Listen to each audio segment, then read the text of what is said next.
Hello. Welcome to Coffee Chat with Angie, episode number 8, where we talk about eco-friendly ideas fighting against the shitstem of the bully dozer. Hi, how you doing? Oh, it's finally a nice summer day out there. It's really nice. I'm enjoying it. Faux show. The word hell comes from the Anglo-Saxons word Hellia, so it's Old English. Early on, historically in Christianity, the idea of hell became part of Christian dogma. The Bible gives little information to describe hell, but Dante's literal vision detailed it based on the dogma, and that is where the ideas of hell come from today. So, not so much a biblical thing, is it? The Bible, being a medieval thing, was interpreted from their perspective, from other languages.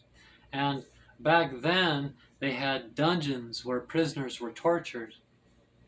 The Bible, to remind you, was created by priests at the king's request. The Hebrews' government was the Bible and its political and its agenda. It flatters the king and makes the priests useful.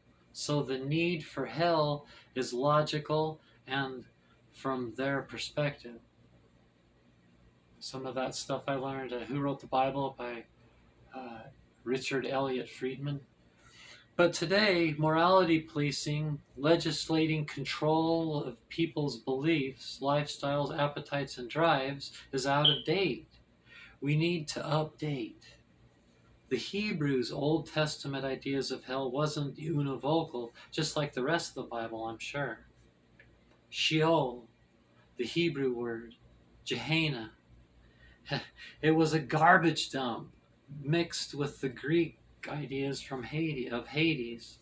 Basically, it's all following the evidence and the teachings of the scholars and our experiences. It was all part of the power struggle, the control over the people. But today, in modernity, the day of information and automation, today we need to treat the people with more love, more respect. Not narcissistic manipulation, but love in the human family, all of us. We need to have the First Amendment democracy kind of freedom, the melting pot, unity and diversity, a team.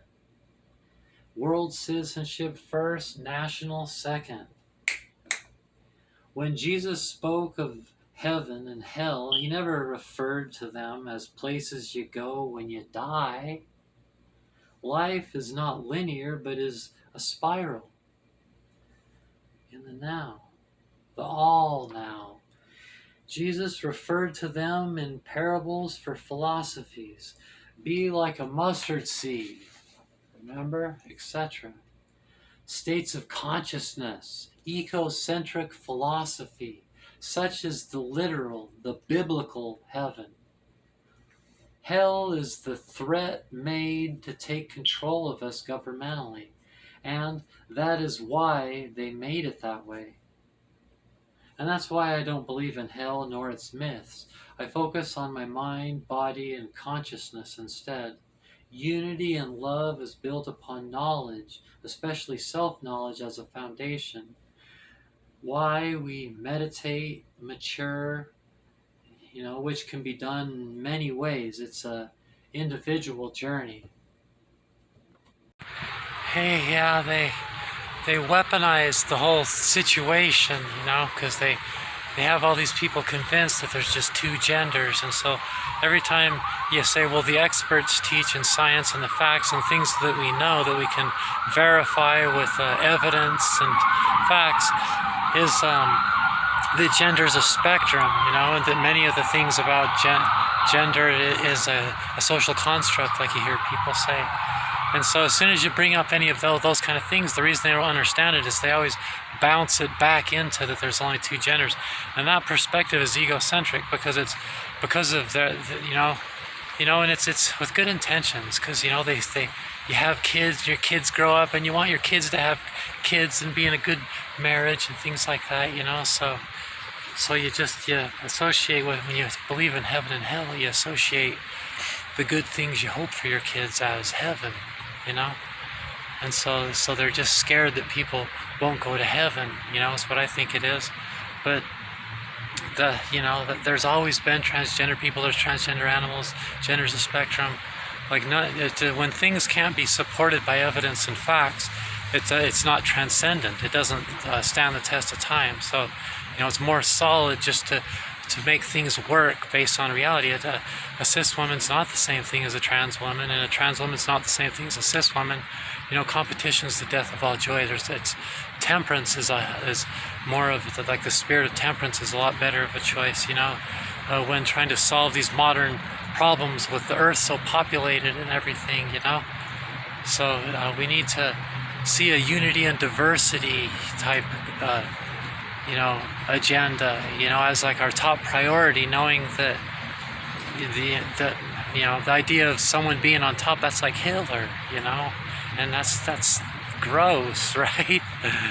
So obviously, whatever your idea is, no matter how much you think you're right, you're still negotiating the text when it's the Bible, and you're still, negotiating everything you think you know based on your own experience and your own perspective. All reality, not all reality, but reality is a controlled illusion. This concept of reality humans have, everything's a perspective,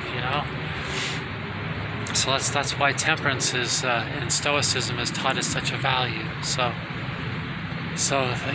this is just, it's with a little thought and love and empathy, a person can see that it's not the higher law to march in with your negotiated interpretation of the Bible and want to enforce the land and totally scare those of us that are transgender like that, that we would be, forced to be, Project 2025, they want to make us like child molested, register as like sex offenders and just like a bunch of scary stuff, just for being transgender. That's like so scary,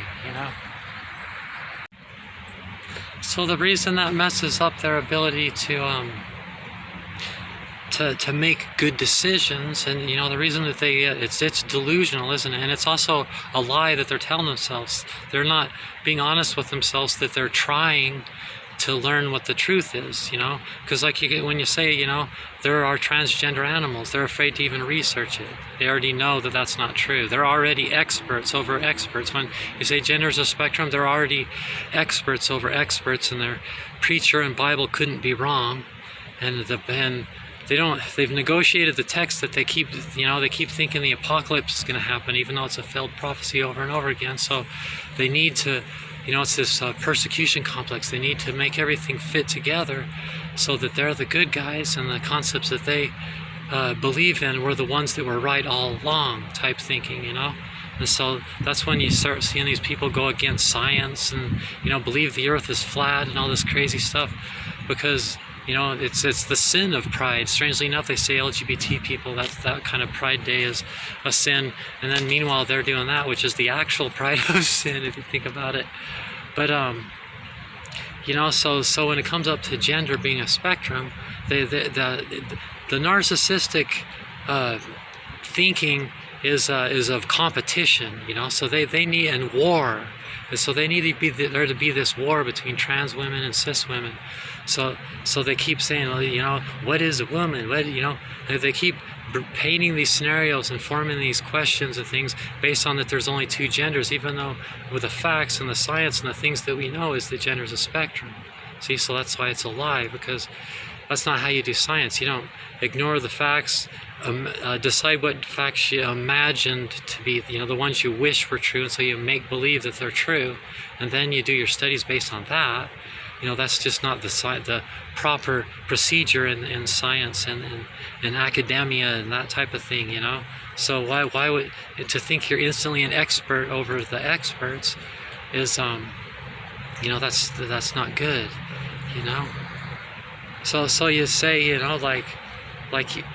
like, yeah, you know, I take female hormones, so my skin is softer and my hair is different, and hair grows in different places, and a variety of different things like that happen, you know. And then, like, in their thinking, if they're one of those kind of people, it would be like, oh, well, that's not exactly the same, you know. Like, yeah, and your boobs grow, but your boobs, you grow little teeny ones, so you need to get breast augmentation, you know. So that's not the same. So since it's not the same, it's not valid to them, and it proves their point. You're wrong. The hormones don't work because you still have to get breast augmentation. But yeah, you grow. You can, if you take the right medications, a trans woman can breastfeed a baby. You just have to get the milk started with medication. That's just a fact. It's happened. Look it up, you know. But they would never research it because they have to have the higher ground, you know. You can see my episode 1 on Coffee Chat with Angie, where I go over some more depth on the psychology of that. But so that's why, because it can be frustrating. It's like, oh, well, gender's a spectrum, then they change the subject and go back to everything being ridiculous. Well, it's just not logical, you know, because I know that when a baby's born, it's because a man and a woman go together, and the sperm and the ovaries and this thing, you know. And it's like, oh, those are just things that happen. It doesn't mean that other things don't happen that are not those things. Lots of things happen that don't have anything to do with sex. Like, I can grab this stick right here and I can throw it in the river. That literally, like, did that really have anything to do with any of the things that they think are everywhere? Or like what? You know, like, they say, yeah, because 1, the stick's not in the river, then 2, the stick is. That's 2 things, that's binary. You know, it's like, what? You know, it's just, it's a lot of it's arbitrary, and it's not in the spirit of love, and the intention is not to find a solution with this earth with billions and billions of people, so much more than, you know, basing your life on these medieval texts that I do too. I love the Bible. I pray to Jesus and Mary, but I'm not a Christian because I don't believe that the Bible is this infallible thing, you know. A lot of those are metaphors, and some of them are lies, and some of them are bloody and ugly, and I disagree with. I don't need to agree with all of it, you know, because that's not what I ever said to myself I believe in. So I don't need to make believe it's true or defend it and ever go down that road of delusion like that, you know. So then they're like, oh, jeez, there's only 2 genders, you know. Got into a conversation with a Republican guy about it recently, and he said, you know what it takes to be an expert? Just X amount of hours of study on something, you know. And it's like, yeah, they're still human, you know. They're not always going to be right, and blah blah blah. And most of them, I don't think they're saying that's true, you know. They don't deny their own humanity. It's just like, why do they have to think? I mean, just so I'll do other podcasts on if the Bible's infallible and all that, I guess, a little bit, you know, just kind of my thoughts on it and a few references and stuff.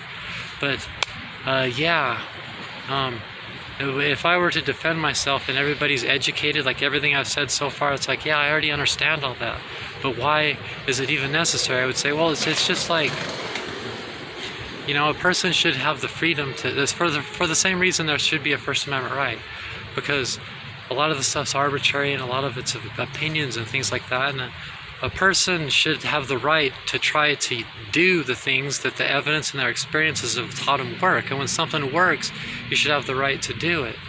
And the people that say that this is a bad idea, none of the things they're saying is based on reality, or you know, like if there's 2 people that regretted their surgery, that's the story, and they don't even mention the 1 million that they were happy with it and things like that, you know. It's all that narcissistic manipulation.